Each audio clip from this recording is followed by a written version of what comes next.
ప్రతిధ్వని. ఇది క్రీస్తు యేసు ప్రేమ ధ్వని, ఇది జగతిలో మ్రోగే సిలువ ధ్వని. పిలుచుచున్నది ప్రతి వారిని, వినుమా విశ్వసించుమా.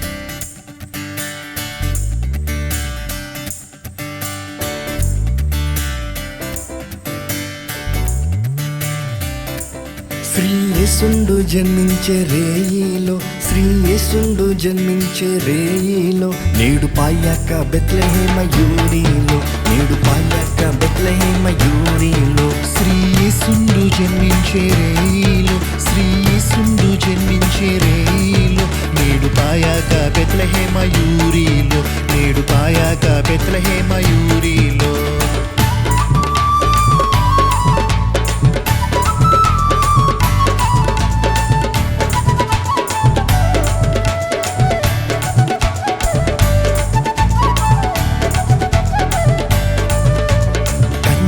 మరియమ్మ గర్భమందున కన్య మరియమ్మ గర్భమందున ఇమ్మానుయేలనేడి నామమందున, ఇమ్మానుయేలనేడి నామమందున. శ్రీయేసుండు జన్మించే రేయిలో, శ్రీయేసుండు జన్మించే రేయిలో, నేడు పాయాక బెత్లెహేమ యూరిలో, నేడు పాయాక బెత్లెహేమ యూరిలో.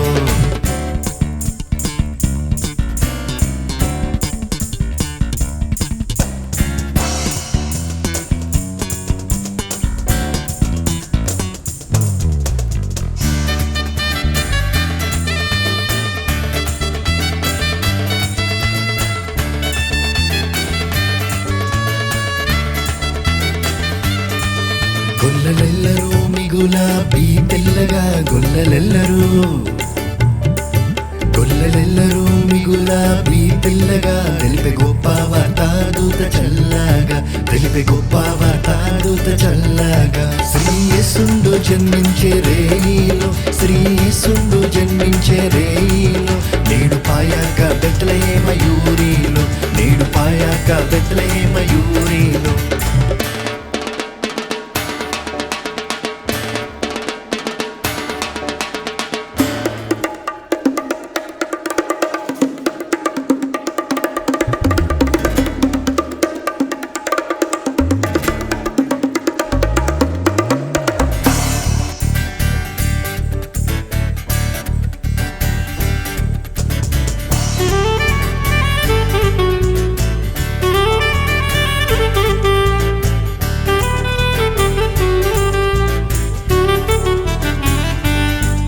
అక్షయుండగు యేసు వచ్చేను, అక్షయుండగు యేసు వచ్చేను, మనకు రక్షణంబు సిద్ధపరచేను, మనకు రక్షణంబు సిద్ధపరచేను. శ్రీయేసుండు జన్మించే రేయిలో, శ్రీయేసుండు జన్మించే రేయిలో, నేడు పాయాక బెత్లెహేమ యూరిలో, నేడు పాయాక బెత్లెహేమ యూరిలో. శ్రీయేసుండు జన్మించే రేయిలో, శ్రీయేసుండు జన్మించే రేయిలో, నేడు పాయాక బెత్లెహేమ యూరిలో, నేడు పాయాక బెత్లెహేమ యూరిలో, నేడు పాయాక బెత్లెహేమ యూరిలో, నేడు పాయాక బెత్లెహేమ యూరిలో, నేడు పాయాక బెత్లెహేమ యూరిలో, నేడు పాయాక బెత్లెహేమ యూరిలో. లూకా సువార్త 2వ అధ్యాయము 10వ వచనం దగ్గర నుంచి చదువుతున్నాను, వినండి. అయితే ఆ దూత, భయపడకుడి, ఇదిగో ప్రజలందరికీ కలుగబోవు మహా సంతోషకరమైన సువర్తమానమును నేను మీకు తెలియజేయుచున్నాను. దావీదు పట్టణమందు నేడు రక్షకుడు మీ కొరకు పుట్టి ఉన్నాడు, ఈయన ప్రభు అయిన క్రీస్తు.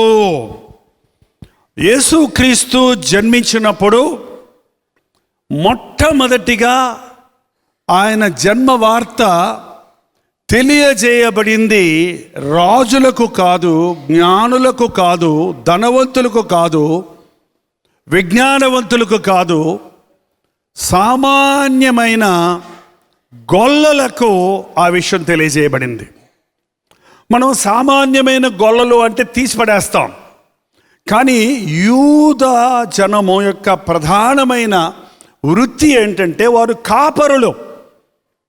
అబ్రహాము పశువులు మందలు కలిగిన వాడిగా ఉన్నాడు, యాకోబు పశు సంపదలు కలిగిన వాడిగా ఉన్నాడు, దావీదు గొర్రెల కాపరిగా ఉన్నాడు. అలా మరి చూసుకుంటూ వస్తే ఆనాటి యూదులైన గొల్లలు మెస్సయ్య రాకడ కొరకు, రక్షకుడి జననము కొరకు ఎదురు చూస్తూ ఉన్నారు. మలాకీ గ్రంథం తర్వాత మత్తయి సువార్త వరకు మధ్యలో 400 సంవత్సరాలు ఇంచుమించు తెల్ల కాగితాలు ఉన్నట్టుగా అక్కడ వారి చరిత్ర రాయబడలేదు. దేవుడు ఇశ్రాయేలు జనాంగాన్ని ఎంతో ప్రేమించి, ఎన్నో రీతులుగా దీవించి, ప్రవక్తలను పంపించి, నాయకుల్ని పంపించి, న్యాయాధిపతులను ఏర్పరిచి, రాజులను ఏర్పరిచి, ప్రవక్తలను ఏర్పరిచి, దైవజనులను ఏర్పరిచి, దిద్దాలని, సరిదిద్దాలని, సరిచేయాలని ప్రయాసపడినప్పటికీ, ఎంత ప్రయాసపడినా కూడా ఇశ్రాయేలు జనాంగము లోబడనల్లని వారిగా దేవుని అద్భుత కార్యాలను అనుభవించిన వారు, దేవుడు చేసిన మేలులు అనుభవించిన వారు, దేవుని చేత అత్యధికంగా దీవించబడిన వారు దేవునిని మరచి చల్లా చెదురైపోవటం చూస్తున్నాం. ఇశ్రాయేలు జనాంగం లేదిక, అసలు నేషన్ అనేది లేదిక. పుట్టకొకరు చెట్టుకొకరు చెదిరిపోయారు. నెబుకద్నెజరు, బబులోను రాజులు వారిని స్వాధీనపరుచుకొని వారిని బానిసలుగా వాళ్ళు వాడుకున్నారు. ఆ సమయంలో ప్రవక్తలు ప్రవచించిన ప్రవచనాలు, కన్యక గర్భవతి అయి కుమారుని కనును, అతనికి ఇమ్మానుయేలు పేరు పెట్టుదువు, దేవుడు మనకు తోడు అని అర్థము, దేవుడు మీకు మళ్ళీ తోడుంటాడు, కన్యక గర్భవతి అయి కుమారుని కంటుందని ప్రవక్తలు ప్రవచించిన ప్రవచనాలు నమ్మిన ఆనాటి యూదులలో కొందరు, ఈ షెపర్డ్స్, పశు గొర్రెల కాపరులు, ఆ విషయాన్ని మనసును పెట్టుకొని ఎప్పుడు పుడతాడా రక్షకుడు మా కొరకు, ఎప్పుడు మళ్ళీ మాకు దేవుడు తోడుంటారా అని ఎదురు చూస్తూ ఉన్నారు.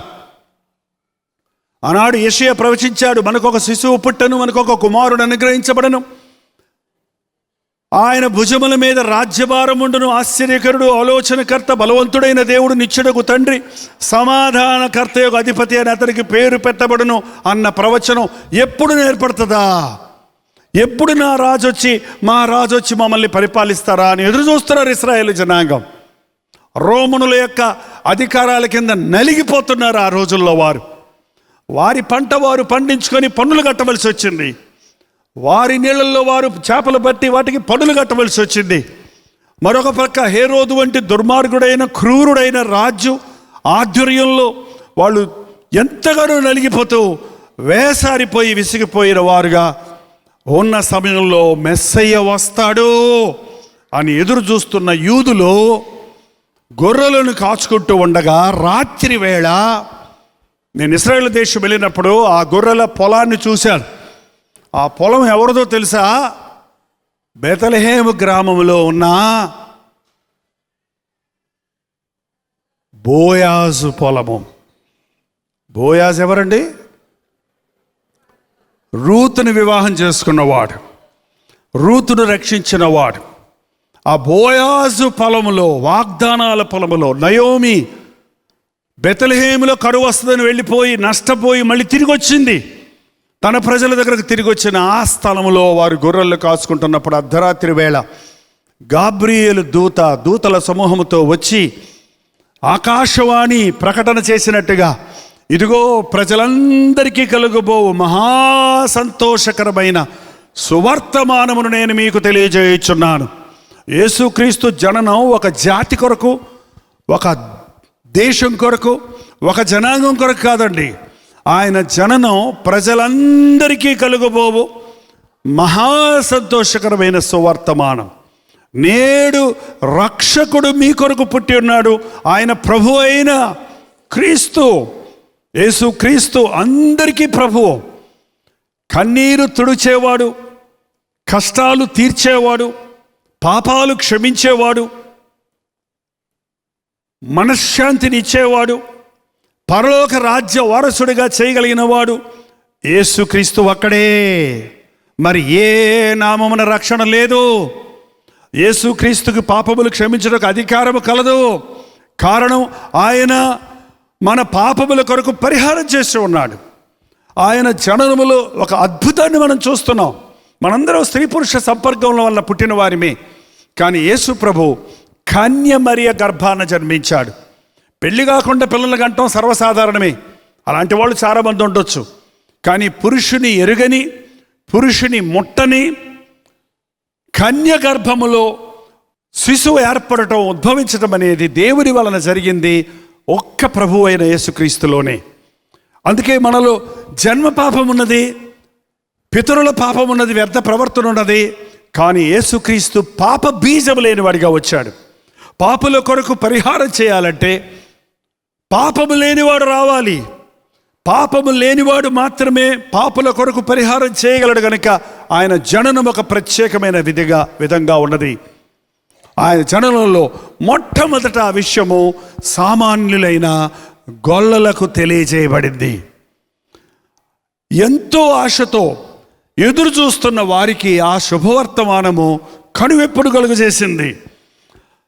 ఇదిగో నేడు రక్షకుడు మీ కొరకు పుట్టి ఉన్నాడు, ఈయన ప్రభు అయిన క్రీస్తు. దానికి ఇదే మీ కానవాలు. ఒక శిశువు పొత్తిగుడ్డలతో చుట్టబడి ఒక తొట్టిలో పడుకొని ఉండుట మీరు చూచెదరు. అడ్రస్ ఏమి ఇవ్వలేదండి. అడ్రస్ ఏంటంటే, ఆనవాలంటే అడ్రస్ ఏంటన్నమాట అండి, పొత్తిగుడ్డలతో చుట్టబడి తొట్టిలో పడుకున్న బిడ్డను మీరు చూస్తారు. ఏంటండి పొత్తిగుడ్డలు అంటే అర్థం ఏంటో తెలుసా? పాత గుడ్డలు. మనం బిడ్డ పుట్టిందంటే గబగబా కొత్త గుడ్డ తీసుకెళ్ళి వెళ్తాం. చాలామంది వచ్చిన వాళ్ళందరికీ ఒక్కొక్క డ్రెస్ ఇచ్చిపోతుంటారు. కానీ యేసు ప్రభు పుట్టినప్పుడు అది ఎవ్వరూ గమనించలేదు. మరియు యోసేపులు ఒక సామాన్యమైన కుటుంబీకులు. అంతేకాదు ప్రజా జనాభా సంఖ్య మొట్టమొదటిగా ప్రపంచంలో తీయబడింది ఎప్పుడంటే ప్రభు జన్మించినప్పుడే. అందుకని ప్రతి వారు వారి వారి గ్రామాలకు వెళ్ళిపోవాలంటే నజరేతు నుండి నిండు చూలాలుగా ఉన్న మరియను వెంటబెట్టుకొని బెత్లెహేముకు వచ్చాడు యోసేపు. అక్కడ స్థలము లేనందున, సత్రములో కూడా స్థలం లేనందున, సత్రం బయట పశువుల్ని కట్టేసే గుహలో, అక్కడ పశువులు గడ్డి మేసే తొట్టిలో, ఆ వేడి గడ్డిలో ప్రభువును పరుండబెట్టాడు. లోకాన్నే సృష్టించిన సృష్టికర్తకు స్థలం లేకపోవటం ఏంటి? ఈ రోజును చూడండి, క్రిస్మస్లో అన్నిటికీ స్థలం ఉంటుంది, క్రీస్తు ఉండడు అక్కడ. క్రీస్తు లేని క్రిస్మస్ వ్యర్థం.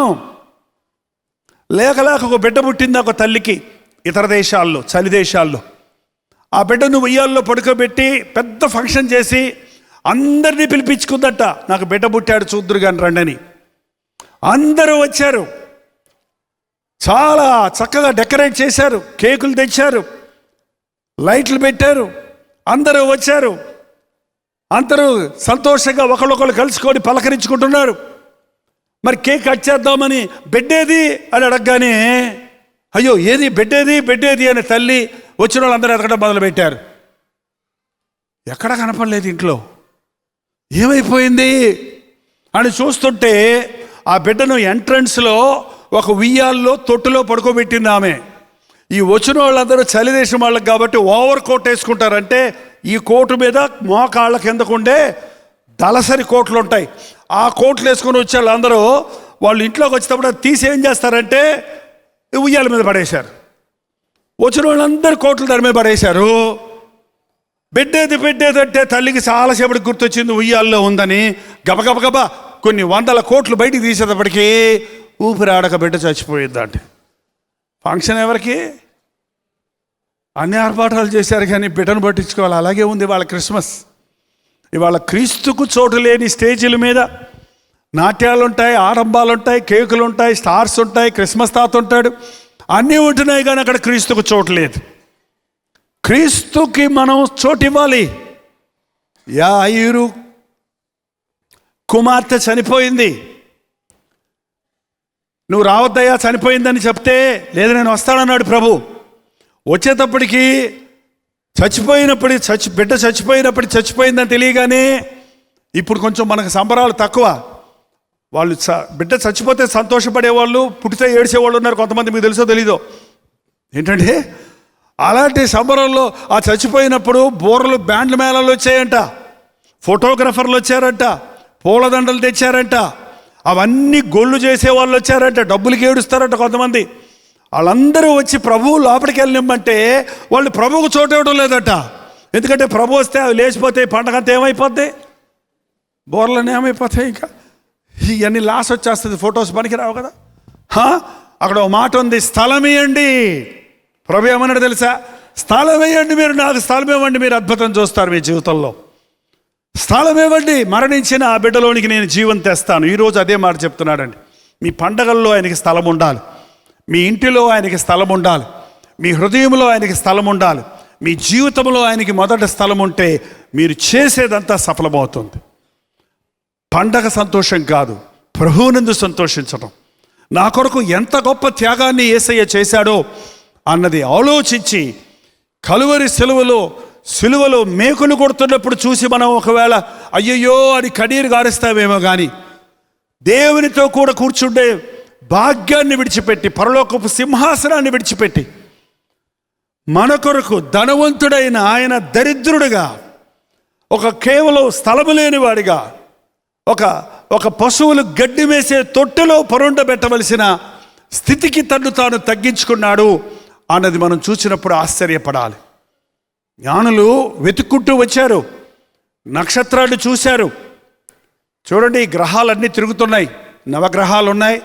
ఒక్కొక్క సమయంలో అన్ని గ్రహాలు లైన్గా వస్తాయి. ఇలాగా ఆ లైన్గా వచ్చినప్పుడు ఒక గొప్ప వెలుగు కలగటమో, ఏదో ఒక వింతో కలగటమో మనం వింటుంటాం. అది కొన్ని సమయాల్లో కొన్ని వందల సంవత్సరాలకి, వేల సంవత్సరాలకు ఒకసారి జరుగుతుంది. ఆ జ్ఞానులు వాళ్ళ శాస్త్రాలతో చూసినప్పుడు అవన్నీ వచ్చినప్పుడు ఒక పెద్ద వెలుగు, తోకచుక్క, మామూలు నక్షత్రం కాదు వాళ్ళు చూసింది.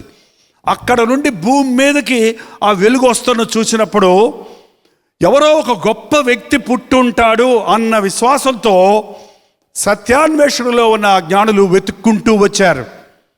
ఈ రోజునండి చాలామంది నిజ దేవుణ్ణి వెతకాలని ఆశపడుతున్నారు. భక్తి ఎక్కువ ఉన్న వారిని చూసి ఎగతాళి చేయకండి. వాళ్ళు ఏదో విధంగా దేవుణ్ణి సంతోష పెట్టాలి అని రకరకాల భక్తి మార్గాలకు ఈ రోజున ప్రతి మానవుడు చోటిస్తున్నాడు.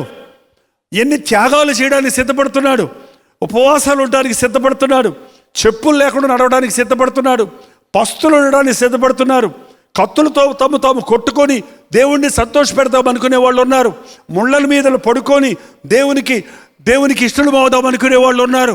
అలాంటి వారికి నిజ దేవుడు ఎరుగక వారు సత్యాన్వేషణలో ఉన్నారు.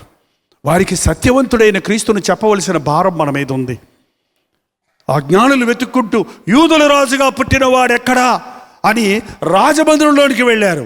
హేరోజు దగ్గరికి వెళ్ళాడు. ఎందుకంటే యూదుల రాజు అంటే ఎక్కడ పడతాడండి? రాజు పశువుల పాకలో పడతాడా?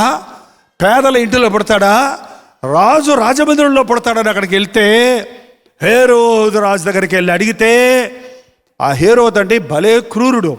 హేరోదు అనే పేరు సర్నేమ్, అంటే ఇంటి పేరు అన్నమాట. చాలామంది హేరోదులు ఉన్నారు మీరు గమనిస్తే బైబిల్లో. ఇతడు పెద్ద Herod the great, king Herod. ఆయన 33 సంవత్సరాలు పరిపాలించాడు యూదుల్ని. 33 సంవత్సరాలు రాజుగా ఉన్నాడు. 33 సంవత్సరాలు రాజు అయితే వాడికి ఎంత నెత్తికెక్కుద్దో తెలుసా? 33 సంవత్సరాలు నాకు తిరుగులేదనుకొని ఇష్టం వచ్చినట్టు పరిపాలించేవాడు అన్నమాట ఆయన. ఎంత క్రూరుడు అంటే అంత క్రూరుడు. నేను రాజునే ఉండగా మరొక రాజు ఏంటని కలవరపడిపోయాడంట ఈ సంగతి చూడగానే. పక్కన శాస్త్రులను పెట్టుకున్నాడు, తెప్పించుకున్నాడు. బెత్లెహేములో పుడతాడన్న సంగతి ప్రవచించిన సంగతి, యూదయ దేశపు బెత్లెహేమా నీవు అల్పమైన దానివి కాదు, ప్రజలను పరిపాలించేవాడు నీలో నుండి వచ్చునన్న ప్రవచనం నెరవేరింది. బెత్లెహేము యెరూషలేముకు 2 కిలోమీటర్ల దూరంలో ఉంది. హేరోదుకు 2 కిలోమీటర్ల దూరంలోనే యేసు ప్రభు పుట్టాడు, కానీ తెలియదు అతనికి, చూడలేదు అతన్ని. కానీ జ్ఞానులు 2 సంవత్సరాలు ప్రయాణం చేసి వచ్చారని లెక్కలు కట్టారు. తూర్పు నుండి వచ్చారు వాళ్ళు. ఎక్కడ ఈస్ట్ నుండి ఆసియాకు వెళ్ళారు, యెరూషలేముకు వెళ్ళారు. ఆ రోజుల్లో ఏరోప్లేన్స్ లేవు, ఒంటెల మీద ప్రయాణం చేసి రోడ్లు లేనప్పుడు నానా కష్టాలు పడి వాళ్ళు అన్వేషించారు దేవుణ్ణి. కానీ పక్కనే ఉన్న క్రీస్తుని గురించి ఎరగని హేరోదు రాజు పుట్టాడనగానే కలవరపడిపోయాడు. జ్ఞానులతో అన్నాడు, మీరు వెళ్ళి చూసి ఆ బిడ్డ గురించి వివరాలని తెలుసుకోండి రండి, నేను కూడా వచ్చి ఆయన్ని. అదేంటది రాజుగారు తెలుసుకోలేడా? ఎంత కపటం అండి ఈ రోజున. నేను కూడా వచ్చి పూజిస్తాడట. అబ్బో, ఈ క్రిస్మస్కి అందరూ వచ్చి పూజిస్తారు, మనం పిలవాలే. కానీ వ్యాపారస్తులు వస్తారు, దేశ నాయకులు వస్తారు, సినిమా వాళ్ళు వస్తారు, ఎవరైనా వస్తారు స్టేజ్ మీద. ఎంత గొప్ప మా క్రిస్మస్ సెలబ్రేషన్స్లో. మనసులో చిన్న బిడ్డకి సంతోషం వచ్చిందనుకోండి, బాగా పాలు తాగే బిడ్డ, మళ్ళీ పుష్టిగా ఉన్న బిడ్డ చూడండి, చేత్తో ఇట్లా పట్టుకో ఏం చేస్తా చూడు, డ్యాన్స్ చేస్తా. చూసారు మీరు ఎప్పుడన్నా? ఏం డ్యాన్స్ అది? భరతనాట్యమా? Rock and రోలా? ఏ సినిమాలో స్టెప్ అది? అది దాని ఒరిజినల్. ఎక్కడి నుంచి వచ్చింది అది? గుండెల్లో నుంచి వచ్చిన గంతులు. అది యేసయ్య నాకు పుడితే నీ గుండెల్లో నుంచి వచ్చిన గంతులు వేయాలి, కానీ కాపీ కొట్టిన గంతులు కాదు, గబ్బు గంతులు కాదు. ఏంటంటే శరీర ఉద్రేకాన్ని పిలిచే గంతులు కాదు. నిజమైన సంతోషం నీలోకి వచ్చినప్పుడు ఏ మనిషి అయినా ఊగిపోతాడండి, దానికి అర్థం ఉండదు. అది ఆ సంతోషంతో కలిగింది ప్రభువునంత. ఈ రోజున అనేక మంది క్రిస్మస్లో క్రీస్తుని చూపించకుండా వేరేదో గుర్తు చేసేటట్టు చేస్తున్నారు. మేము వచ్చి పూజిస్తాము, మేము వస్తాం ఫంక్షన్కి అంటున్నారే కానీ అది కపట మనసుతో అంటున్నారండి, అది కపటమైన ఉద్దేశంతో అంటున్నారు. ఆ జ్ఞానులు తప్పుదారి పెట్టారు పాపం. బయటకు వచ్చినప్పుడు మళ్ళీ ఆ నక్షత్రం అక్కడే నిలబడి ఉంది. ఆ నక్షత్రం అక్కడే నిలబడి ఉంది. దారి తప్పామనుకుంటే దారి తప్పారు, మీరు లోపలికి వెళ్ళారు అనవసరంగా, రండి నేను చూపిస్తానని ఆ నక్షత్రం వాళ్ళని వెంటాడితే ఎక్కడికి వెళ్ళి ఆగిందట? కరెక్ట్గా బెత్లెహేములో యేసు ప్రభు జన్మించిన ఆ యొక్క పశువులను కట్టివేసిన ఆ యొక్క గుహలో, మనం శాల అంటాం, పశువుల శాలలో అక్కడ నిలబడిందండి. వారి ఇంటి లోపలికి వెళ్ళి, అంటే 2 సంవత్సరాలు అయిపోయింది కదా అప్పటికి. అప్పుడు సత్రంలో లేడు ఇంకా యేసు ప్రభు. అప్పుడు 2 సంవత్సరాలు అంటే ఇంచుమించు కొంతకాలం అయిపోయింది కాబట్టి జనాభా లెక్కలు అయిపోయిన తర్వాత ఎవరోళ్ళు వాళ్ళు వెళ్ళిపోయారు. కానీ సత్రంలో ఉన్న ఆయన అక్కడున్న ఏ బంధువుల ఇంట్లోకో, అవన్నీ ఆ యెరూషలేములో ఇల్లులు ఇప్పుడు నేను చూస్తానండి, ఎత్తుగా ఉండవు, గుండ్రంగా ఉంటాయి, అన్నీ రాళ్లతో మట్టితో కట్టి ఉంటాయి, చాలా గమ్మత్తుగా ఉంటాయి. పేతురు అత్తయ్య ఇంటిలోకి వెళ్ళాం మేము. పేతురు అత్తయ్య ఇల్లు 3-4 సర్కిల్ లాగా ఉంది, అంత రౌండ్ షేప్లో ఉంది అది. ఆ ఇంట్లో ప్రభు ఉండేవాడు, ఆ ఇంట్లో భోజనం చేసేవాడు, ఆ ఇంట్లో విశ్రాంతి తీసుకునేవాడు. అంటే ఆశ్చర్యం వేసింది నాకు. ఆ ఇంటి మీద ఇప్పుడు పెద్ద చర్చి కట్టి పెట్టారు. ఇప్పుడు ఒక ఇంటిలోకి, ఒక సామాన్యమైన ఇంటిలోనే పెరిగాడు ప్రభు, ఒక వడ్రంగివాని కుమారుడుగానే పెరిగాడు ఆయన. పరలోకపు తండ్రి కుమారుడైన, పరలోకపు నుండి దిగి వచ్చిన వాడైన. వారి ఇంటిలోనికి వెళ్ళి అక్కడ బాలుడైన యేసును చూసి ఏం చేశారో చూడండి. 10వ వచనం, వార నక్షత్ర, మత్తయి సువార్త 2:10, వార నక్షత్రమును చూచి అత్యానందభరితులై ఇంటిలోనికి వచ్చి తల్లి అయిన మరియను ఆ శిశువును చూచి ముద్దాడా. చిన్నపిల్లని చూస్తే మనం ఏమంటాం? బంగారమే అంటాం. ఏంటంటే వారు శిశువును చూడగానే సాగిలపడ్డారట. సాగిలపడతామని తెలుసా? సాష్టాంగ నమస్కారం. నీ దేహంలోని అవయవాలన్నీ భూమికి అంటుకుపోయినాయి అన్నమాట. చిన్న శిశువునే చూశారు వాళ్ళు, కానీ వాళ్ళు శిశువు మీద సాగిలపడ్డారు. కారణం ఏంటంటే ఈ శిశువు మామూలు శిశువు కాదు. ఈ శిశువు అందరిలాంటి పిల్లవాడు కాదు. ఈయన రాజు, ఈయన లోక పాపములను మోసుకొని పోయే దేవుని గొర్రెపిల్ల. ఈయన అన్ని నామముల కంటే ఉన్నతమైన నామములో హెచ్చించబడిన యేసు. వారి పాపములను వారి జనుల యొక్క పాపములను క్షమించే క్రీస్తు, అభిషిక్తుడు, రక్షకుడు అని బాలుడైన శిశువును చూసే ఆశ్చర్యపడ్డారండి. ఇంకా మనం చాలామంది బాలయేసుని పూజిస్తుంటారు. బాలయేసు కాదు యేసు ప్రభు. మరియమ్మ చేతిలో ఉన్న యేసు ప్రభువుకి దండం పెట్టకండి. అసలు దేని రూపమును చేసుకునే దానికి మీరు సాగిల పడకూడదని దేవుని వాక్యం చెప్తుంది. యేసు ప్రభు బాలుడిగా లేడు, ఆయన పెరిగాడు, పెద్దవాడయ్యాడు, లోక పాపాలను మోసుకుని వెళ్ళి కలువరి సిలువలో ప్రాణమిచ్చాడు, మరణించాడు, 3వ దినమున మృత్యుంజయుడే లేచాడు. అతి త్వరలో రాజులకు రాజుగా, ప్రభువులకు ప్రభువుగా, నువ్వు నమ్మినా నమ్మకపోయినా రాబోతూ ఉన్నాడు. అదంతా చూశారు ఈ జ్ఞానులు. వారు అందుకే జ్ఞానులు అన్నారు వాళ్ళని. వాళ్ళ దృష్టి ఆధ్యాత్మిక దృష్టిలో ఉందండి. బహిరంగంగా శిశువును చూసిన దృష్టి కాదు. ఆ శిశువు ఏమవ్వబోతున్నాడు అని చూశారు. దేవాలయంలో సుమియోను అనే ఒక ముసలాయన ఉన్నాడు, వృద్ధుడు. యేసు రక్షకుడిని చూడకుండా నీవు చనిపోవని ప్రవచనం చెప్పబడింది. 8వ రోజు యేసు ప్రభువుని దేవాలయంలోని తీసుకువెళ్ళినప్పుడు కరెక్ట్గా ఆ సమయానికి దేవుని ఆత్మచేత ప్రేరేపించబడి అక్కడికి వచ్చి ఎంతోమంది తల్లిదండ్రులు ఎంతోమంది పిల్లల్ని దేవాలయంలో తీసుకెళ్తుంటారు. కానీ దేవుని ఆత్మచేత ఇదిగో రక్షకుడిని చెప్పబడిన అతను ఆ శిశువును చేతుల్లోనికి తీసుకొని ఏమన్నాడో తెలుసా? నాథా, నీ రక్షణ నేను కన్నులార చూసి తిని. ఏంటి, శిశువుని చూసి రక్షణ చూశానంటాడేంటి? శిశువును చూడగానే సిలువను చూశాడు ఆయన. శిశువును చూడగానే సిలువ త్యాగాన్ని చూశాడు ఆయన. శిశువును చూడగానే ఆయన మానవుల కొరకు యాగమయ్యాడన్న సంపూర్ణుడైన క్రీస్తును చూశాడు. ఈ క్రిస్మస్ రోజుల్లో మనం బాలుడైన యేసును కాదు, పరిపూర్ణుడైన యేసును చూడాలి, సంపూర్ణుడైన క్రీస్తును చూడాలి. ఒక బిడ్డగా ఆయనకి లాలిజో యేసయ్య లాలి అని పాటలు పాడతారు కొంతమంది. అట్లాంటి పాటలు ప్రిపేర్ అవ్వకండి అమ్మా. ఇశ్రాయేల్ని కాపాడువాడు కుణుకడు, నిద్రవాడు. ఆయన శిశువుగా వచ్చాడు, కానీ సంపూర్ణుడైన క్రీస్తు.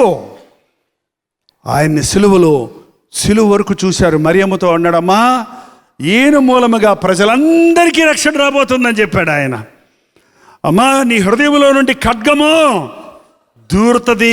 ఏం చూసి అన్నాడు చెప్పండి? అక్కడ సిలువలో వేలాడుతున్నప్పుడు మరియమ్మ వచ్చి పక్కన నిలబడింది చూడండి.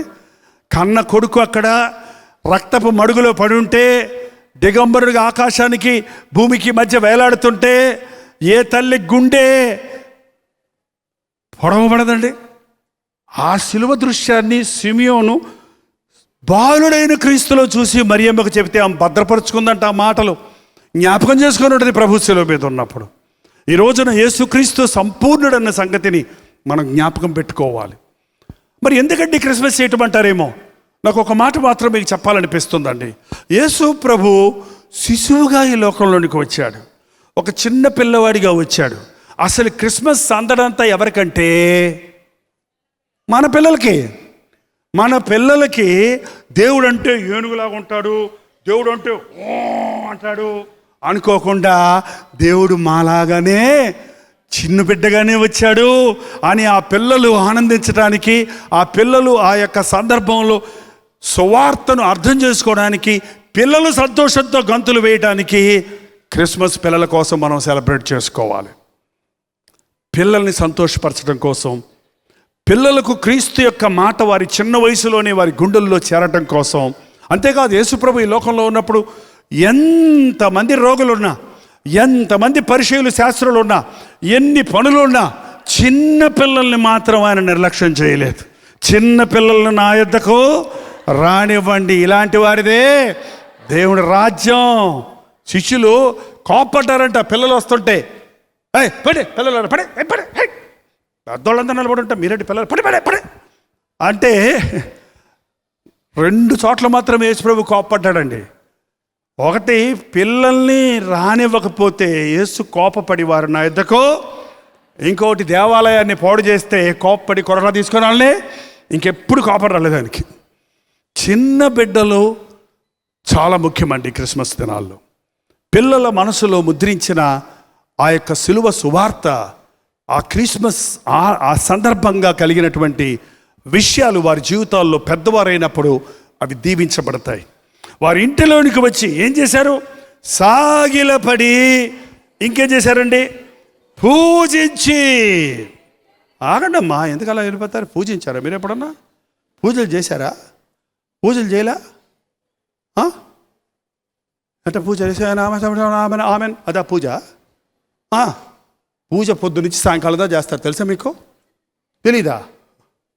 ఏంటండి ప్రత్యేకమైన పూజలు చేస్తారండి. మా నాయనమ్మ పూజ చేసేది. ఇన్ని 101 పుష్పాలు కొడుక్కొచ్చి లెక్కబెట్టి పెట్టుకొని 101 పువ్వులు పెట్టుకొని ఒక్కొక్క పుష్పం తీసి అమ్మగన్న తల్లివే, మా అమ్మగన్న తల్లివే, ఒక్కొక్క మాట పెట్టి ఒక్కొక్క పొగడ్త, ఎన్ని పేర్లు పెట్టి పొగిడేదో. మరి నీ ఏసయ్యను ఏసయ్య వందనాలంటావే కానీ యేసు ప్రభువా చెప్పండి, ఏసయ్యకి ఎన్ని పేర్లు ఉన్నాయి? ఎన్ని పేర్లు పెట్టుకుంటారు మీరు? నా ప్రభువా, నా దేవా, నా రక్షకుడా, నా రాజా, నా విమోచకుడా,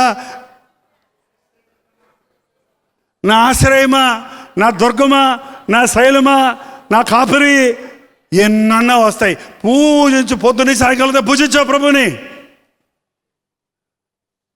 నా కష్టాలయ్యా, ఈ కష్టాలయ్యా, చెప్పుకోలేకపోతున్నాయ్యా, అయ్యా పిల్లడేటలేదయ్యా, అయ్యా డబ్బులు లేవయ్యా, అయ్యా బంగారం లేదయ్యా, అయ్యా పిల్లడు వచ్చాడు. ఇదా నీ పూజ? ప్రభు దగ్గరికి వచ్చి ఓరికి బాధలన్నీ చెప్పుకుంటే నీకు ఉన్న బీపీ పెరిగిపోతుంది, షుగర్ పెరిగిపోతుంది, అంతా ప్రార్థన అయ్యేటప్పుడు నీరసం వచ్చేసి అడ్డం పడిపోతున్నావు. ఏంటంటే ప్రార్థన చేసుకుంటే నీరసం వస్తుందా? నీ ఒక్కొక్క బాధకి ఒక్కొక్క పొగుడుతుంటే ఆ బాధల్ని దేవుడికి ఎలాగున్నాయి? చీపిరి పుల్లలాగా ఉన్నాయంటే. నాకు అప్పులని అని చెప్పకల్లా, ఓ వెండి నాది బంగారం నాది అన్న ప్రభువా అనగానే నీ అప్పులు ఏమైపోయినాయి చెప్పు. పోయి స్వస్థపరిచే యెహోవాను నేనే అన్న దేవా నీ రోగాలు ఏమైపోయినాయి చెప్పు.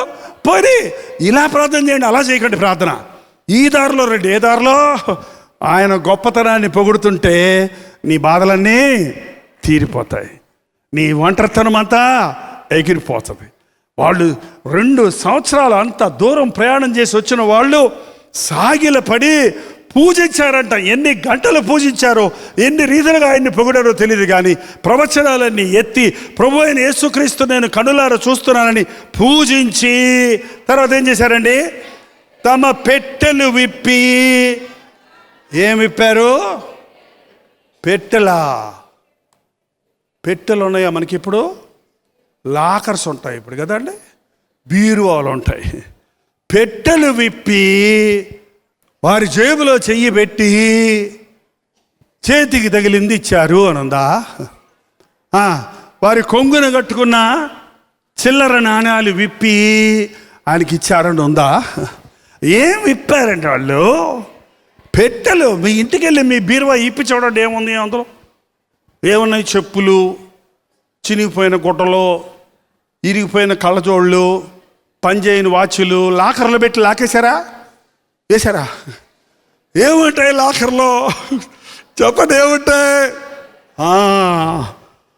బంగారం, వెండి, నోట్ల కట్టలన్నీ ఎక్కడ పెడతారు? గూట్లో పెట్టరా, ఎగిడి ఎత్తుకుపోతారు ఎవరన్నా అని. లోపల పెట్టి లాక్ వేసుకుంటారు పెట్టెలో. రంగూన్ పెట్టెలు ఉన్నాయి. మా చిన్నప్పుడు మా అమ్మమ్మ గారి ఇంట్లో ఇంత పెద్ద డబ్బాలాగా ఉంటుంది, అది చక్కది. దాంట్లో ఓపెన్ చేస్తే ఎన్ని అరలు వస్తాయంటే రహస్య పరలు అన్నమాట. ఇటు తీస్తూ ఉంటుంది, అటు తీస్తూ ఉంటుంది, ఇటు తీస్తూ ఉంటుంది.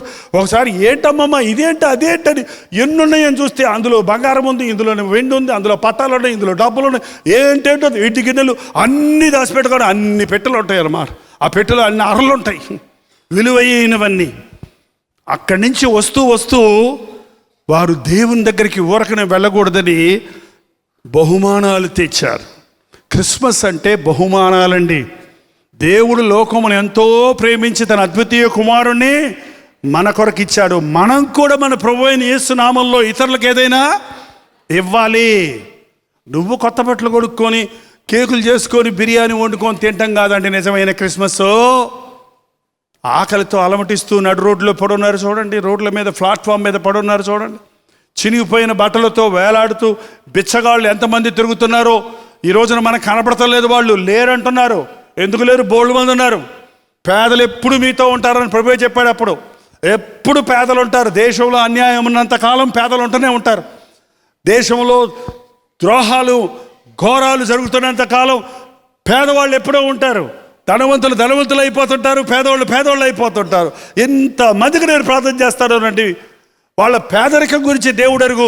పేదవాళ్ళకే అప్పులు ఉంటాయి, అదేందో మరి నాకు అర్థం కాదు. అసలే పేదరికం అంటే ఆ పేదరికంలో అప్పులో ఊడిపోయి అప్పులు తీర్చలేక ఆత్మహత్యం చేసుకుందాం అనుకునే స్థితిలో ఉన్నవారు ఎందరో ఉన్నారు. ఒక చీర తీసుకెళ్ళి ఒక విధవరాలకి ఇవ్వండి, ఒక దిక్కులేని స్త్రీకి ఇవ్వండి, ఒక అనాథకి ఇవ్వండి, ఒక ఆహారం పొట్లను తీసుకెళ్ళి చేసి పెట్టండి. అది యేసయ్య జన్మించాడని ఒక మాట చెప్పండి. వాళ్ళ ముఖాల్లో నవ్వెట్టుంటుందో చూడండి, వాళ్ళ సంతోషం ఎంత ఇదిగా ఉంటుందో చూడండి. ఒక చెయ్యేసి మురిగ్గా ఉన్న పర్వాలేదు, వాసన కొడుతున్న పర్వాలేదు, వాళ్ళు చెయ్యేసి యేసుప్రభు ఉన్నాడమ్మా నిన్ను ప్రేమిస్తాడనండి, పెళ్ళుపుకి వస్తుంది వాళ్ళలోని దుఃఖం, ఆనందం కూడా. అది నిజమైన క్రిస్మస్. యేసు నామంలో ప్రతి ఒక్కరూ ఎవరో ఒకరికి ఏదైనా ఇవ్వాలి. ఈ క్రిస్మస్కి మీరందరూ ఇవ్వాలి.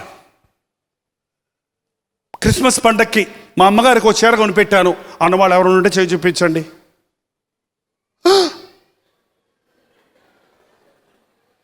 లైట్ వచ్చేటప్పటికి 3 కనపడ్డారండి, 4, 5. భార్య కొనిపెట్టానని చేయత్తకండే, అది మీ విధి. అమ్మకు కొనిపెట్టు, అత్తకు కొనిపెట్టు. మా నాన్నకి పండక్కి ఓ బహుమానం ఇచ్చాను. మా నాన్న చేతి గడియారం పాడైంది, కొనిపెట్టాను. మా నాన్నకి ఒక దాపు కర్ర కొనిపెట్టాను, ఇరిగిపోయిన కర్ర పెట్టుకొని, ఏదో పొలంలో నరికిన కర్ర పెట్టుకొని నడుస్తున్నాడు, మంచి గ్రిప్ ఉన్న కర్ర ఇచ్చాను. ఒక చెప్పులు జత ఇచ్చాను, ఒక డ్రెస్ ఇచ్చాను. మా నాన్నగారికి కొనిచ్చానన్న వాళ్ళు ఎవరున్నట్టు చేయి చూపించండి. ఇంతమంది చెడ్డోళ్ళ మధ్య మంచోళ్ళు కూడా ఉన్నారండి. ఓకే, మీ ప్రేమను మొదట నిన్ను కన్ని పెంచిన తల్లిదండ్రుల మీద చూపించండి.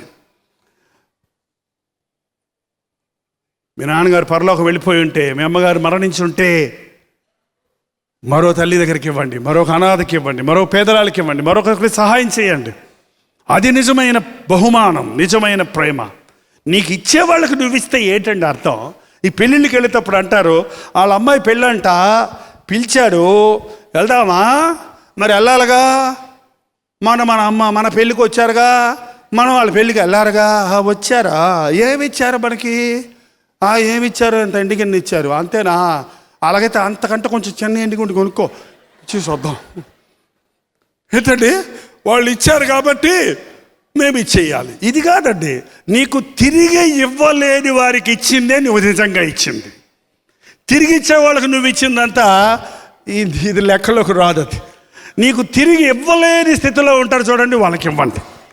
అప్పుడు నీకు పరలోకం నుండి ప్రతిఫలము వస్తుంది. వాళ్ళు పెట్టెలు విప్పి విలువైన వాటిని, బంగారం, ఆనాడు ఈనాడు కూడా ప్రశస్తమైన లోహాల్లో ఒక లోహం ఏంటంటే బంగారం. ఎకానమీ పడిపోయినా, ఈ ప్రింట్ అయిన నోట్లన్నీ చెల్లకపోయినా, బంగారానికి ఎప్పుడూ ఏ దేశానికి వెళ్ళినా విలువ ఉంటుంది. కాబట్టి బంగారాన్ని స్టాక్ పెట్టుకుంటారు అందరు కూడా. బంగారాన్ని రిజర్వ్ బ్యాంకులో ఉండాలి, ఇంత బంగారం దేశానికి అని ఒక చట్టం ఉంది. దాన్ని బట్టే బంగారపు రేట్లు పెరగటం తరగటం జరుగుతుంటుంది. శ్రేష్టమైన దాన్ని దేవునికి ఇవ్వాలి. నీ శ్రేష్టమైన దానికి దేవునికి ఇవ్వాలి. నీకు పనికిరాని కాదు దేవుడికి ఇచ్చేది. బంగారం ఇచ్చారు ఎందుకంటే వాళ్ళకు తెలుసు, ఈయన ఎవరో తెలుసా? పశువుల తొట్టులో పడుకున్నప్పటికీ ఒక అనాథగా, దిక్కులేని స్థితిలో, స్థలము లేని వ్యక్తిగా, ఒక దీనుడిగా, దరిద్రుడిగా ఈ లోకంలో ఉన్నప్పటికీ ఈయన ఎవరో తెలుసా?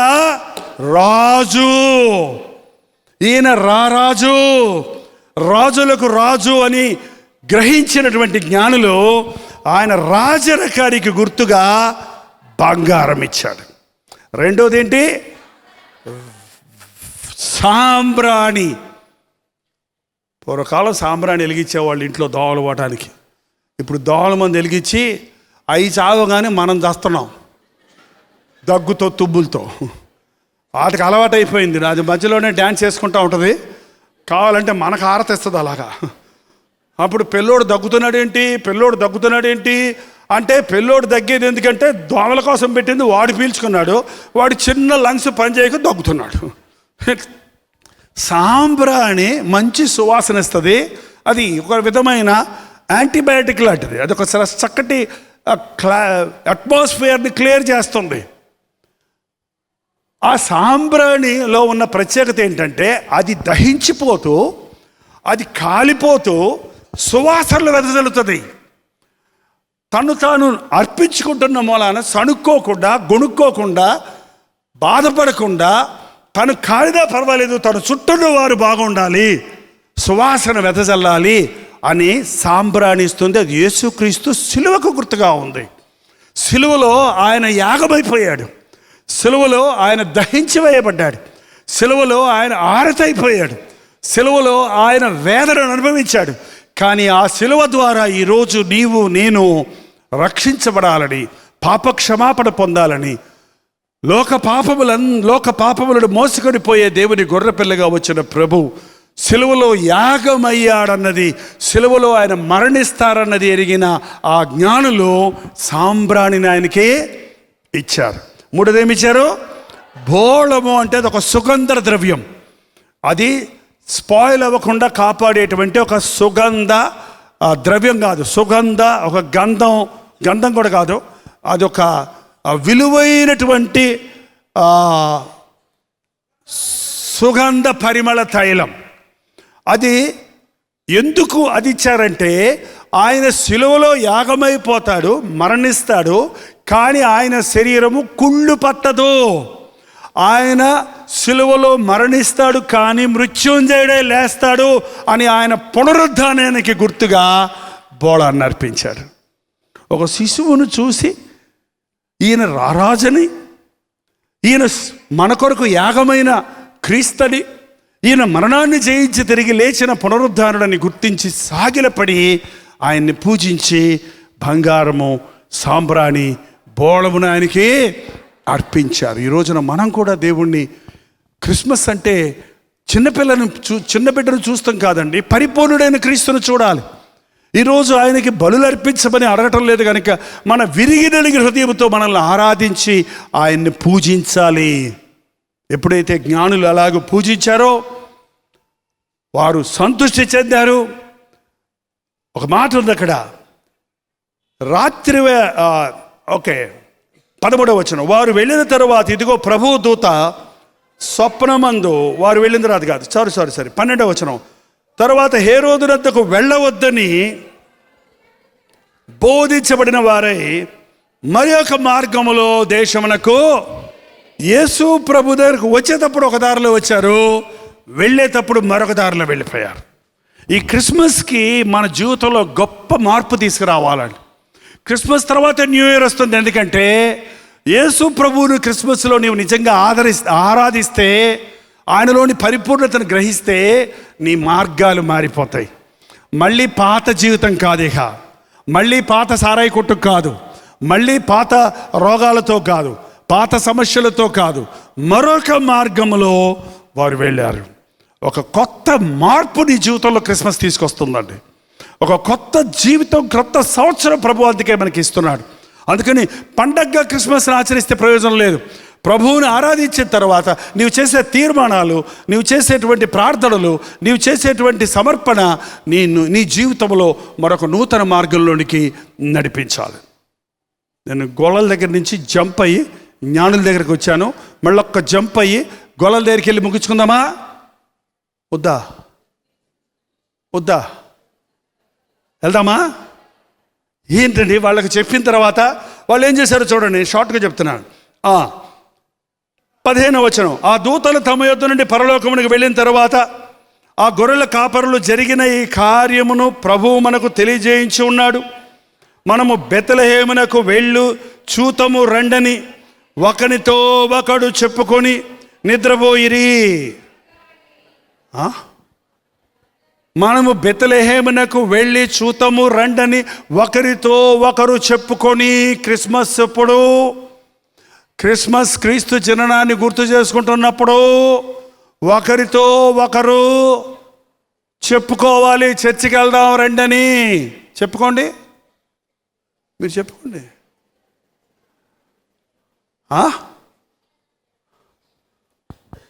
ఇదిగో నేను వెళ్తున్నా, నువ్వు వస్తే రా, లేకపోతే లేదు. ఏమండి నేను వెళ్ళిపోతున్నా, మీ ఇష్టం, మీరు ఎప్పుడు నరకమేగా, నేను పోతున్నా. ఇట్లా కాదు, ఒకరితో ఒకరు చెప్పుకున్నారు. పెద్ద గొల్లలు ఉన్నారు, ముసలి గొల్లలు ఉన్నారు, పిల్ల గొల్లలు ఉన్నారు. అన్ని ఏజుల్లో ఉన్న గొల్లలు ఉన్నారు. వాళ్ళందరూ కలిసి ఒకరితో ఒకరు వెళ్దాం వెళ్దాం వెళ్దాం వెళ్దాం. చర్చిలు నిండిపోవాలండి, నామకార్థంగా కాదు. క్రీస్తును చూద్దాం రండి, ప్రభువును ఆరాధిద్దాం రండి. ఒకరితో ఒకరు చెప్పుకోవాలి. దయచేసి క్రిస్మస్ రోజు మీ ఇంటికి తాళం కప్పలు తప్ప ఇంకేం ఉండకూడదు, మనిషి లోపల ఉండకూడదు. అందరూ కుటుంబాలతో పాటు వెళ్ళండి, అది మీకు ఆశీర్వాదం. ఒక కొత్త చాప్టర్ మీ జీవితంలోకి వస్తుంది, ఒక కొత్త ఆశీర్వాదం మీ కుటుంబానికి దొరుకుతుంది. ఒకరితో ఒకరు చెప్పుకొని త్వరగా వెళ్ళి 4:30కి వస్తారండి. త్వరగా వెళ్ళి, అసలు గొర్రెల కాపర్లు గొర్రెలను వదిలి ఎక్కడికి వెళ్ళరు. గొర్రెలు చెదిరిపోతాయని అసలు ఎప్పుడు ప్రాణం పోయినా వెళ్ళరు వాళ్ళు. ఆ గొర్రెలన్నీ తోలుకెళ్తానికి కుదరదు. అక్కడ ఆయనకి బహుమానం ఇవ్వడానికి కొన్ని తీసుకెళ్లారని ఉంది బైబిల్లో, కానీ అన్ని మోసుకెళ్ళలేదు అక్కడి నుంచి. పోతాయి ఉంటాయి నా గొర్రెలు. నాకు నిజమైన కాపరి పుట్టాడు, నన్ను రక్షించే దేవుడు పుట్టాడు అని సమస్త విడిచిపెట్టి వెళ్ళారండి. ఈరోజు చూడండి, ప్రభు సన్నిధి రమ్మంటే నాకు డ్యూటీ ఉందండి, నాకు ఓటీ ఉందండి, నాకు కుదరదండి, నాకు పనులు ఉన్నాయండి, నాకు బాగోలేదండి అని ఎన్ని సాకులు చెప్తామో చూడండి. సాకులు చెప్పుంటే ఈ గొర్రెలకు ఆ రక్షణ ఆనందం దొరికేది కాదు. దేవుని పని ఎప్పుడు కూడా త్వరగా చేయాలండి. ఎంత త్వరగా చేయగలిగితే అంత త్వరగా చేయాలి. దేవుని కార్యాలను పోస్ట్పోన్ చేయకండి, వాయిదా వేయబాకండి. మీరు ఏ విషయాలైనా వాయిదా వేసుకోండి, కానీ దేవుని విషయాలు వాయిదా చేయొద్దు. రేపు చేసుకుందాంలే ప్రార్థనని ఇవాళ మానొద్దు, రేపు వెళ్దాం వచ్చే వారం వెళ్దాం చర్చ్ కానీ ఇవాళ మానొద్దు, ఇవాళ బాప్తిజం అవకాశం వస్తే తర్వాత తీసుకుందామని పోస్ట్పోన్ చేయొద్దు. నీకున్న అవకాశాన్ని సద్వినియోగపరుచుకో. ఒకరితో ఒకరు చెప్పుకొని త్వరగా వెళ్ళి, ఎప్పుడది వాళ్ళు వెళ్ళింది ఎప్పుడు? తెల్లారుజామున, అర్ధరాత్రి, ఎప్పుడండి? 8వ వచనం చదువు. ఆ దేశంలో కొందరు గొర్రెల కాపరులు పొలములో ఉండి రాత్రి వెళ్ళారు. అందుకే ఈ క్యారల్ రౌండ్స్ అనేవి రాత్రిలో వస్తాం.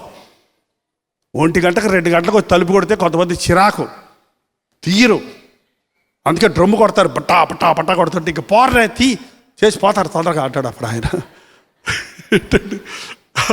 కొంతమందికి డిస్టర్బెన్స్ లాగా ఉంటుంది. కానీ రాత్రి వెళ్ళారు, తెల్లారాకి వెళ్దాం అనుకోలేదు వాళ్ళు. రాత్రే త్వరగా వెళ్ళి మరియను యోసేపును తొట్టులో పడుకున్న శిశువును చూచిరి. వారు చూచి ఈ శిశువుని గురించి తమతో చెప్పబడిన మాటలు ప్రచురము చేసిరి. వాళ్ళు చూసి ఊరుకోలేదు, చూసిన విషయమై ప్రచురం చేశారు. రక్షకుడు పుట్టాడు, రండయ్యో రక్షకుడు పుట్టాడు పడారు సారా, రక్షకుడు పుట్టాడు మనకి రండి అని అందరికీ సంతోషంగా గంతులు వేసుకుంటూ డ్యాన్స్ వేసుకుంటూ వాళ్ళు ఊరిలో ప్రచురం చేసుకుంటూ వెళ్ళారు. గొర్రెల కాపరులు తమతో చెప్పిన సంగతుల గురించి విన్నవారందరూ మిక్కిలి ఆశ్చర్యపడ్డారు. అంతటా గొర్రెల కాపరులు తమతో చెప్పబడినట్టుగా తాము విన్న వాటిని గురించి కన్న వాటిని గురించి దేవుని మహిమపరచుచు స్తోత్రము చేయుచు తిరిగి వెళ్ళిరి. విన్న వాటిని గురించి కన్న వాటిని గురించి. ఈనాడు క్రైస్తవులు వింటున్నారు కానీ కనులార చూడటం లేదండి. వింటున్నాం మనం, అనేక విషయాలు అనుభవిస్తాం లేదు. మనంతట మనం నా దేవుడు సజీవుడు, నా దేవుడు రక్షకుడు అని ఎరగటం లేదు. నేను నమ్మిన వాడిని నేను ఎరుగుదును అన్నాడు పౌలు. నువ్వు వింటున్న క్రీస్తుని గురించి నువ్వు ఎరగాలి. విన్న వాటిని కన్న వాటిని బట్టి సంతోషంతో గంతులు వేశారు వారు. రక్షణ ఆనందం అనేదండి రుచి చూచి తెలుసుకోవాలి. నేను ఒక నారింజ పండు తింటూ పొలపలగా ఉంది, భలే ఉంది అంటే మీరు నోరు సపరించాలి, కానీ మీకేమైనా తెలిసిందా చెప్పండి. అది మీ నోట్లో పెడితే ముఖం అంతా మారిపోద్ది ఆటోమేటిక్గా. పొల్లగా ఉన్నది ఎవరికైనా పెట్టండి, మన పిల్లల నోట్లో పెట్టండి, పొల్లగా ఉన్నది ఏదైనా, ఎన్ని వంకర దొరుకుతాయి చూడండి ముఖం. ఆ ఫీలింగ్ నమ్మంటే రాదు వాళ్ళకి, కానీ అది పెట్టగానే ఆటోమేటిక్గా ఫీలింగ్ వస్తుంది. అది రుచి చూసినప్పుడు తెలుస్తుంది యేసు ప్రభువులోని ఆనందం. ఎన్నిసార్లు ఎంతమంది సాక్ష్యాలు చెప్పినా, ఎన్ని వాక్యాలు చెప్పినా ఆ రక్షణ ఆనందం అంటే ఏంటో నీ అంతటి నువ్వు తెలుసుకున్న రోజు తెలుస్తుంది, కానీ చెబితే అర్థమయ్యేది కాదు. గొర్రెల కాపర్లు విని ఊరుకోలేదు, విన్న వాటిని కన్నారు, కన్నులారో చూశారు. దానిని బట్టి దేవుణ్ణి స్తుతించి గంతులు వేశారు. ఈ క్రిస్మస్ నిజంగా మీకు ఆశీర్వాదకరంగా ఉండాలంటే లోకరక్షకుడు అనే మాట నా రక్షకుడు అని నీవు చెప్పగలిగినప్పుడే యేసుక్రీస్తు గురించి ఎన్ని విన్నావో అవి నీవు అనుభవించినప్పుడే నీ జీవితంలో గొప్ప దీవెన కలుగుతుంది. అటు జ్ఞానులు కానీ ఇటు గొల్లలు కానీ ఎక్కడో చూసి ఊరుకోలేదు, కానీ వాళ్ళంతట వారు వెళ్ళి సాగిలపడి పూజించి ఆరాధించి సమర్పించుకున్నారు.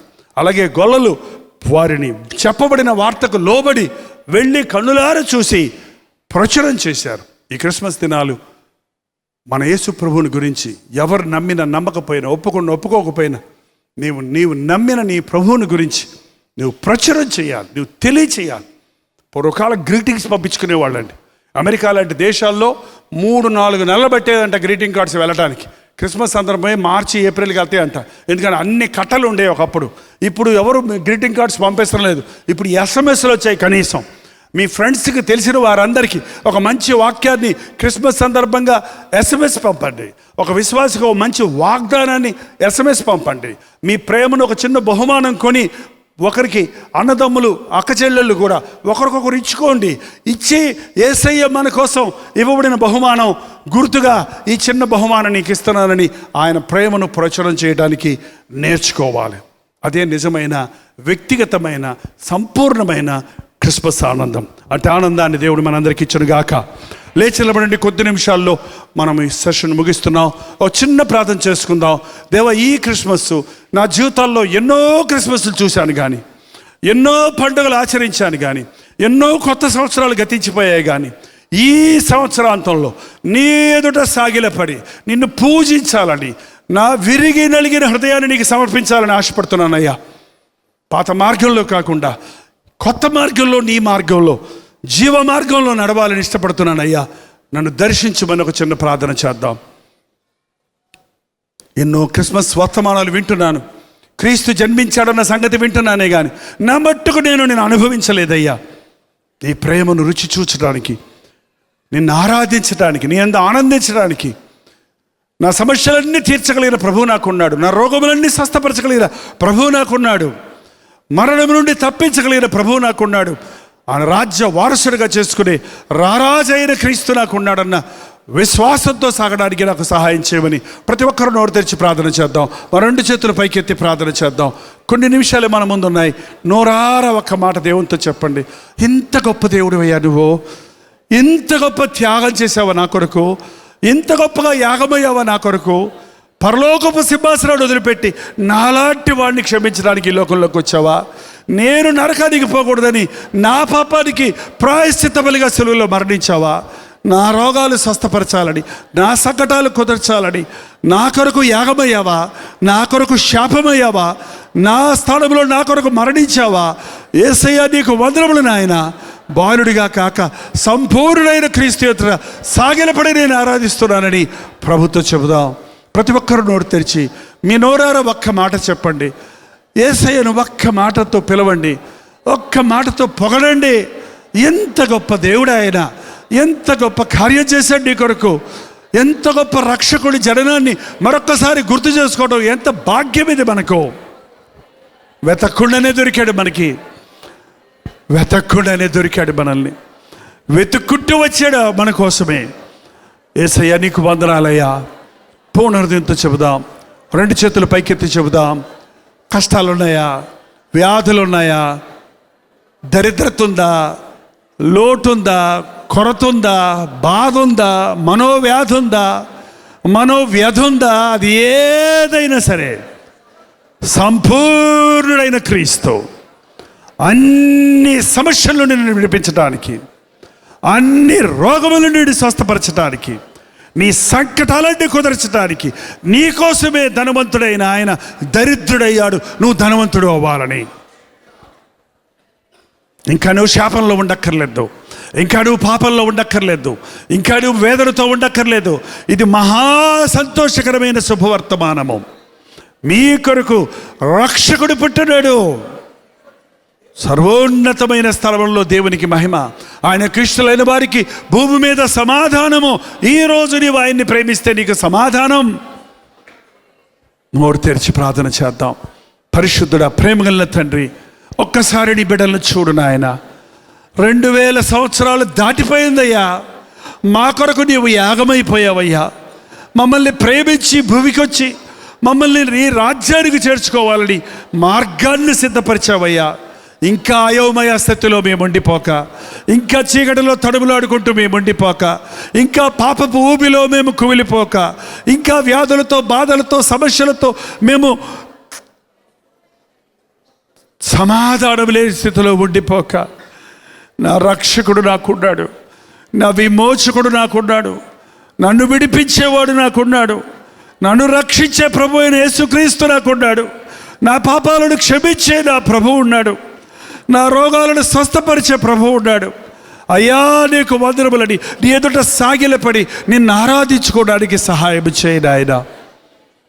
ఎన్నో ఊరుల నుండి ఎంతోమంది వచ్చున్నారు, ఏ బాధలతో ఉన్నారు, ఏ సమస్యలతో ఉన్నారు, ఏ స్థితిలో ఉన్నవారో తెలుసు కదా. మేము ఇలా ఉండటం నీకు ఇష్టం లేకే కదా మా నిమిత్తమైనవి లోకానికి వచ్చావు.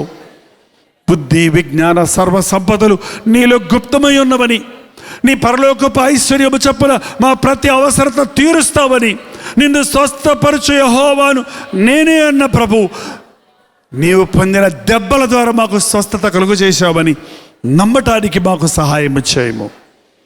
ఈ రోగాలు, ఈ దరిద్రత, ఈ వేదన, ఈ సమస్యలు, వీటితోనే మరో కొత్త సంవత్సరంలోకి వెళ్ళొద్దయ్యా. ఇవన్నీ నీ సిలువ యొద్ద వదిలిపెట్టి క్రొత్త మార్గములో, జీవ మార్గములో, సమృద్ధి మార్గములో, ఆశీర్వదించబడిన మార్గములో మేము సాగిపోటకు నీ పరిశుద్ధాత్మ కార్యాలను మా పట్ల జరిగించము నాయన. నిలువబడిన ప్రతి ఒక్కరిని నజరేయుడైన యేసుక్రీస్తు నామములో విడుదల చేయుచున్నాము తండ్రి. మా కుటుంబాల్లో ఎవరూ సాతాను చేతుల్లో ఉండకూడదయ్యా. ఇంటి, ఇళ్ళ, పాది మారాలైనా, నా భర్త మారాలి, నా భార్య మారాలి, నా బిడ్డలు మారాలి, నా వృద్ధాప్యంలో ఉన్న తల్లిదండ్రులు మారాలి, నా బంధువులు, నా రక్త సంబంధులు మారాలి అని వారి కొరకు ప్రార్థించే ప్రార్థనాత్మను మాకు దయచేయి నాయన. మాకే కాదు అందరికీ నీవు రక్షకుడవని, మాకే కాదు అందరినీ నీవు ప్రేమిస్తున్నావని, మమ్మల్నే కాదు అందరినీ నీవు దీవించడానికి సిద్ధంగా ఉన్నావు అన్నది తెలియజేయడానికి, ప్రచురం చేయడానికి మాకు సహాయం చేయము. ఈ గెట్ టుగెదర్ల ద్వారా పరిశుద్ధాత్మ కార్యాలు మా జీవితాల్లో కొనసాగించమని, ఈ క్రిస్మస్, న్యూ ఇయర్ సందర్భాల్లో మరింతగా మమ్మల్ని సన్నిహితులుగా చేసి నీ వాక్యము ద్వారా బలపరుచుకొనమని యేసుక్రీస్తు నామములో అడుగుచున్నాము తండ్రి. మన తండ్రి అయిన దేవుని యొక్క ప్రేమయు, కుమారుడైన క్రీస్తు యొక్క కృపయు, ఆదరణకర్త అయిన పరిశుద్ధాత్మ యొక్క సహవాసమును కూడి వచ్చిన మనందరికీ ఇప్పుడును సదాకాలము తోడై ఉండునుగాక. ఆమేన్, ఆమేన్, ఆమేన్. కల్వరి దర్శనం, ప్రేమకు నిదర్శనం, దైవ ప్రేమకు నిదర్శనం. తెలుగు, తమిళ, హిందీ, మలయాళం, బెంగాలీ, ఒరియా అనే 6 భాషల్లో టెలివిజన్ ప్రోగ్రామ్స్ కొనసాగుతూనే ఉన్నాయి. భారతమైన పరిచయంలో మీరు సహకరించాలని ఆశిస్తే, ప్రభు మిమ్మల్ని ప్రేరేపిస్తే మీ విరాళాలు, కానుకలు పంపించవచ్చు. అవి నేరుగా టీవీ ఛానల్స్కి వెళ్తే అందులో ఏది మేము మా సొంత ఖర్చుల కొరకు ముట్టుకోవట్లేదు, వేరే పరిచయ కొరకు ముట్టుకోవట్లేదు. టెలివిజన్ పరిచయలో ఇంకా సువార్త వినని వారికి అది అందించాలని ఆశతో మరి 20 సంవత్సరాలుగా కొనసాగుతున్న పరిచయం కొరకు ప్రార్థించండి, ఈ సహకారాన్ని అందించండి. ఈ విషయంలో మీకు ఇంకా ఎవరు కావాలంటే 89393939 అనే నెంబర్కి మార్నింగ్ 10 నుంచి ఈవినింగ్ 10 లోపల మీరు ఫోన్ చేయండి, వివరాలు మీకు తెలియజేస్తాం.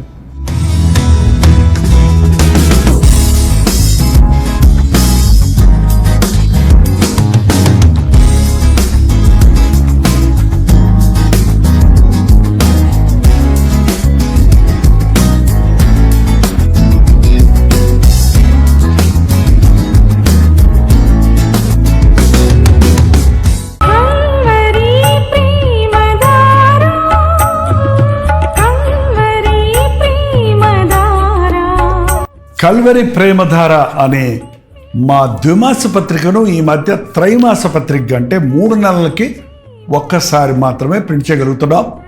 మరి గత 40 సంవత్సరాల పైబడి కొనసాగుతున్న ఈ పత్రికను ఆపు చేయటం ఇష్టం లేక దీన్ని త్రైమాస పత్రికగా మార్చున్నాం. మీరు కల్వరి ప్రేమధార పత్రికను చదువుతున్నారా? ఒక ఉచిత పత్రిక కావాలంటే ఇవ్వాలే మీ పేరు, చిరునామా, అడ్రస్తో పాటు ఇంటి నెంబర్తో పాటు క్లియర్గా పంపించండి. తప్పకుండా ఒక ఉచిత పత్రికను మీకు పంపిస్తాం.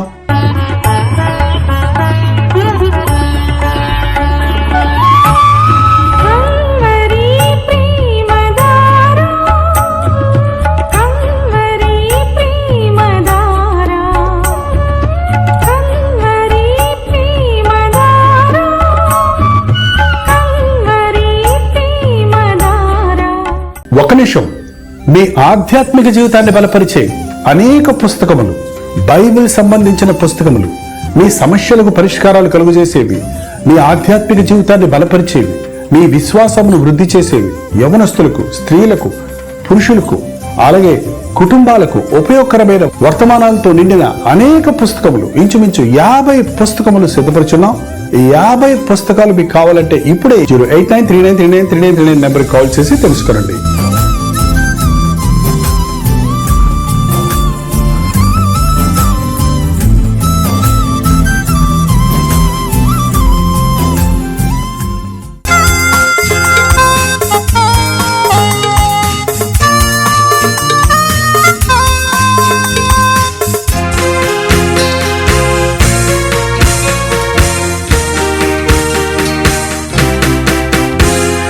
బ్రతుకు భారమై నిరాధారమై నిరాశతో నిండిన వారికి ఇది నిరీక్షణ ధ్వని. బ్రతుకు భారమై నిరాధారమై నిరాశతో నిండిన వారికి ఇది నిరీక్షణ ధ్వని. నలిగిన హృదయములా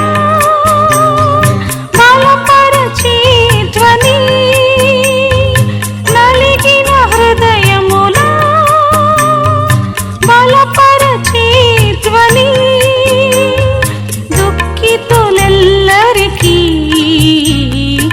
ఇది ఆదరణ ధ్వని. దుఃఖితులెల్లరికీ ఇది ఆదరణ ధ్వని.